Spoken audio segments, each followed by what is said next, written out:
Hey Days of Our Lives fans, it's Radhika from Radhika Storyline, and we're going to talk about today on Days of Our Lives. But first, please hit subscribe if you're not already following us, because we drop these recaps every single day, and you genuinely will not want to miss a single twist. So today on Days of Our Lives, we saw Foster and Julie discuss dating, which I know sounds boring on paper, but honest to God, it was one of my favorite beats of the whole episode because it was so gentle, and I loved that. Eli and Lonnie celebrated their anniversary, which is always sweet, and Julie posed a serious question to Lexie that, it wrecked me. Now Lonnie delivered from sweet bits to a room at the Salem Inn, only to find out that Eli is home and has surprised her for their anniversary, and the way he set this up was honestly adorable. So Eli surprises her again with an amethyst necklace, which is the 6th anniversary gemstone, and that's a sweet touch because I only ever remember the generic paper or wood ones, but amethyst? That was specific, and I liked it. Lonnie says her gift for him is at home, but she has a little surprise, and she makes him close his eyes. When he opens them, Lonnie's taken everything off but her sweet bits apron. Listen, the apron is doing a lot of work there.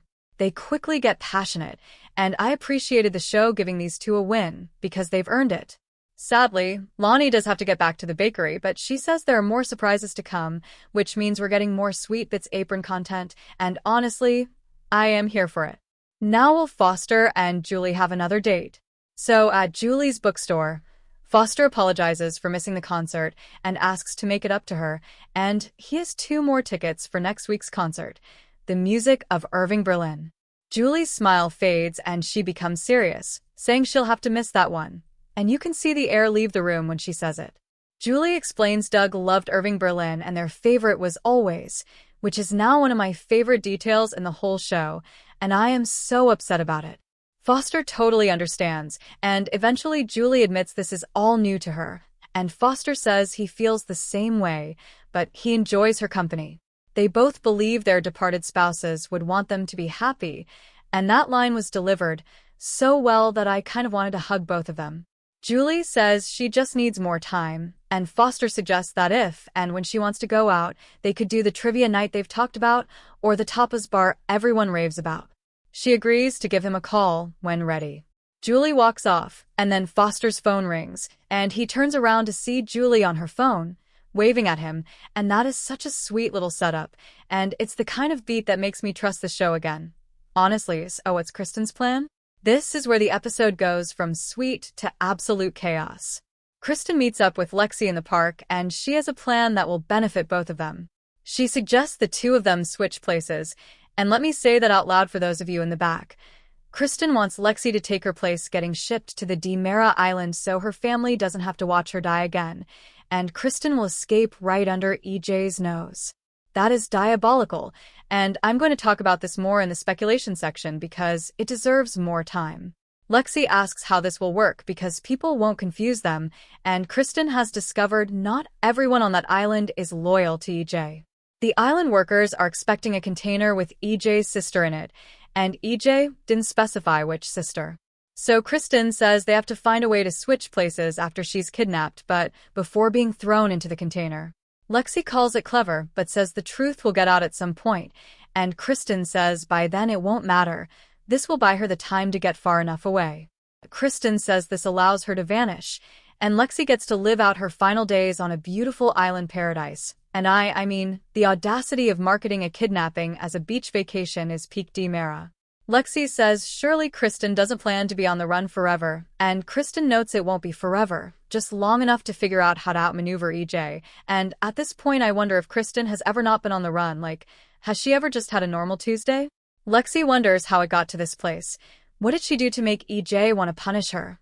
And Kristen says she did something out of anger, something she regrets, which is the first time in the history of this show that Kristen DiMera has admitted to regret, and I'm taking notes. Lexie has nothing to lose, so she's in, they embrace, and Kristen wishes they had more time together. Lexie says, as father used to say, DiMeras never die, which is just an iconic line. Lexie asks what is next, and Kristen says she must figure out the where and when of EJ's plan, and tells Lexie to be ready at a moment's notice. They're both in tears, and I liked that. I liked it more than I expected. So are goodbyes forever? Kristen runs into Eli and Lonnie in the town square and wishes them a happy belated anniversary. Eli excuses himself to let them catch up, and Kristen wishes she had spent more time with Lonnie these past few years, but Lonnie says they have all the time in the world.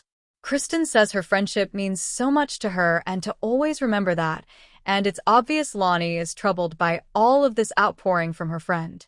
So Lexie heads to the bookstore and picks out a book titled, When I'm Gone. Julie sees her reading it and says it is a good one and helped her after her husband passed away. It's about loved ones being reunited in heaven, which prompts Julie to ask Lexie, "Did you see heaven? And will I find my Doug again there?" And I had to take a sip of water after that, because that's heavy and delivered softly. So who stole Gabby's designs? At Titan, Gabby storms into the office and informs Xander and Philip that she's rescinding her offer to bail out Titan. Aghast, Philip says this was her idea to begin with, and they have a contract. She put a morality clause into it, and accuses them of stealing her Gabby chic designs to make knockoffs. Xander and Philip have no idea what she is talking about, and both men maintain they are innocent. Xander tells Gabby this has to be a misunderstanding, but Gabby says only someone with access to her designs could pull this off. Xander suggests perhaps one of Gabby's employees made the counterfeits. But Gabby refuses to believe that, as this is the first time this has happened, and it only happened after she started shipping with Titan. She says her debt to Titan has been paid. Gabby tells them to say goodbye to Titan, that depressing mansion, and everything else they hold dear. Xander reminds Gabby that Ari is a Kyriakis, and this will hurt Sunny, and Ari won't forgive that, and it's no wonder her daughter isn't speaking to her. Gabby storms out, and the boys continue maintaining to one another that they are both innocent, and somebody is lying. Now in the show's final moments, in the town square, Kristen tells Lonnie to take care of herself and walks off, leaving Lonnie troubled. Eli returns, and she tells him that she just had the strangest conversation with Kristen, and she has this feeling she was trying to say goodbye. In the bookstore, Lexie wishes she could tell Julie that she saw heaven, but she never fully left this life that she can remember. However, she believes Julie and Doug will be reunited someday. They embrace, and that was beautiful, honestly. At Titan, Xander tells Philip he made this mess with Gabby, so find a way to fix it. Back in Horton Square, Gabby feels like a fool for trusting Xander and Philip, and she calls Gwen, only to get her voicemail again. She leaves a message that she knows who the bastards who stole her designs are, and they will regret messing with her. And on the next days of our lives, Leo and Gabby team up and Kayla makes Kat an offer, and these are spoilers for Wednesday, July 22nd, folks. So now let me get into the speculation because this is where it gets really good. First up, I suspect the Kristen-Lexie swap is going to work, at least for a little while. So here's how I see this playing out. EJ's plan gets executed, the container is loaded, Lexie ends up on the island instead of Kristen, and Kristen is free. I could see this playing out for maybe 2 episodes before someone notices the difference because, let's be honest, nobody on that island has spent any meaningful time with Lexie in recent memory, and they're expecting a captive, not a photo opportunity. So my guess is the swap buys Kristen 2, maybe 3 episodes of freedom before EJ finds out. And I suspect EJ does find out because EJ always finds out. That's his whole brand. Next, and this is the darker one, I wonder if Kristen doesn't actually need to be on the run forever, and what she really needs is to find out who on that island is loyal to her and not him. And the script hints at this because she said not everyone on that island is loyal to EJ, which I suspect is a setup for a future rebellion. So I'm betting Kristen has been in contact with someone on that island for weeks, maybe months, and this person is the one who told her EJ's plan in the first place. And I could see that being a payoff for some of the more minor DiMera characters we've seen but never really noticed. Honestly, here's what I'm betting. Kristen vanishes for 3 episodes and then comes back swinging with leverage, and EJ is going to lose his mind in the best way. Another possibility is that Lexie's involvement is going to put her in actual danger this time, not just dramatic danger, real danger, and I suspect the show knows that. So my guess is that the storyline writers gave Lexie this endgame because she's already near death in canon, and this is their way of writing her a real, dignified exit without making her a martyr in a hospital bed. I could see Lexie making a deliberate choice to spend her last days somewhere quiet and beautiful, and that is going to hit me, just so you know. I mean, I suspect that's also why Julie's conversation about heaven happened before the swap, because the show is laying groundwork for an emotional payoff that doesn't feel rushed. Here's another one, and this is the Foster Julie beat. I wonder if Julie is going to be the one to reach out first, not Foster, and I suspect that phone call she waved at him at the end of the scene is going to land soon.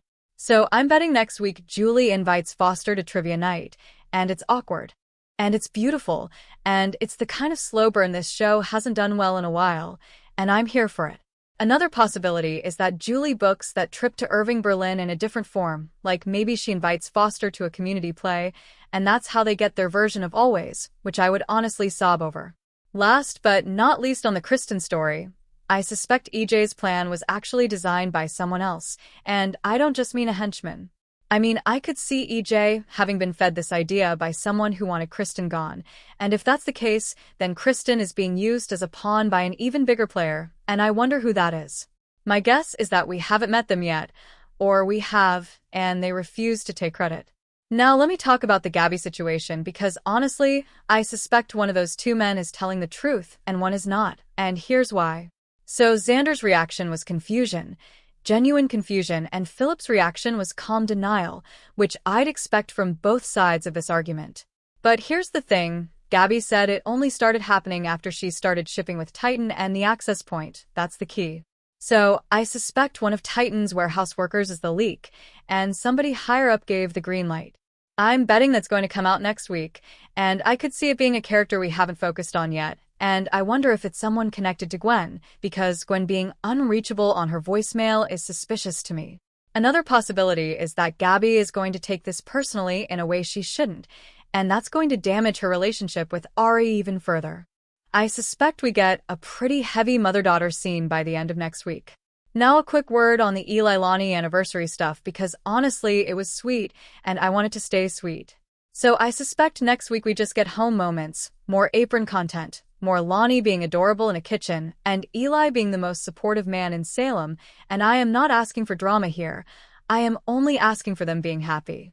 Another possibility is that Lonnie's "I have this feeling Kristen was saying goodbye" is going to turn into a real clue, and I wonder if Eli goes investigating behind her back.